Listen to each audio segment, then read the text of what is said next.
Ito may nagtatanong kung kasama ba sa kanilang trabaho as AO yung property custodianship tsaka physical facilities. At kadagdagan sa kanyang tanong, dapat ba mayroon silang SO, Special Order?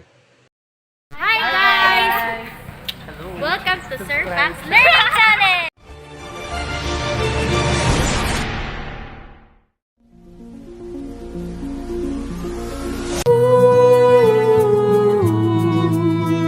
Sa bawat pahina may liwanag, binubuo ang mundo sa isip. Tuklasin ang ganda ng kaalaman, liwanag ng pag-iisip kaloob. Halina't matuto, kasama si Sir Fox. Good day everyone! Welcome back to Sir Fox Learning Channel. For today's video ay alamin po natin ano nga ba ang sakop ng trabaho ng mga administrative officers. Kasama ba dito ang physical facilities at ang property custodianship? At dapat ba silang bigyan ng special order? Para linawin yan, panoorin mo ito. Ako ba ng AO ang property custodianship at facility inspection? Oo. Ang opisyal na job description ng isang school-based AO2 ay nakadisenyo upang tanggalin ang mga non-teaching tasks sa mga guro.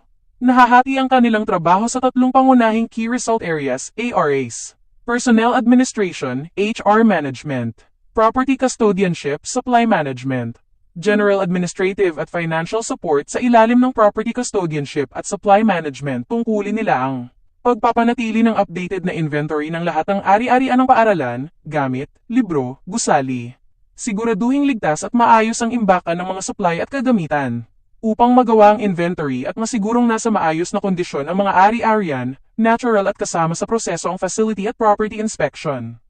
Batayan, Basis. DepEd Order No. 002/S 2024, Guidelines on the Removal of Non-Teaching Tasks from Teachers. Malinaw na inililipat sa mga administrative personnel, gaya ng AO, ang mga gawaing may kinalaman sa property at facilities upang makatutok ang mga guro sa pagtuturo. DepEd Memorandum, gaya ng DMHROD 2021071 RM No. 928/S 2023. Dito nakasaad na ang parenthetical title o katumbas na gampanin ng isang AO2 ay Supply Officer I ba Property Custodian. 2. Kailangan ba silang babaan ng Special Order hindi na kinakailangan ng hiwalay na Special Order SO o Memorandum of Designation kung ang AO ay permanenteng ipinalaga sa isang partikular na paaralan. Bakit? Dahil ang Property Custodianship at Regular Inspection ay likas at nakasulat na mismo sa kanilang original na Job Description, Position Description Form o PDF, nang sila ay ma-appoint o ma-deploy. Hindi ito add-on o dagdag na trabaho, ito mismo ang kanilang item. Kailan lang nagiging kailangan ang Special Order Memorandum? Magiging kailangan lamang ang isang opisyal na kautusan, tulad ng Division Memorandum o School Memorandum sa mga sumusunod na sitwasyon. 1. Clustered schools. Kung ang AO2 ay nakatalaga sa isang cluster, halimbawa humahawak siya ng 3 hanggang 5 maliliit na elementary schools. Kailangan ng memorandum upang opisyal na tukuyin kung anong mga paaralan ang sakop ng kanyang jurisdiction para sa property custodianship. 2.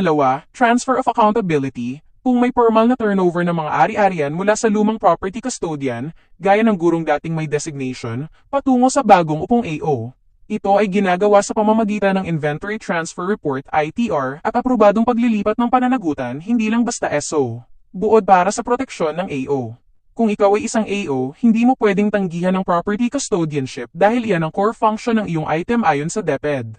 Subalit, bago mo pirmahan at tanggapin ang buong pananagutan sa mga ari-arian, property accountability, siguraduhin nagkaroon ng physical inventory at physical count upang tugma ang pirma mo sa aktwal na nakatayo at nakatagong gamit sa paaralan.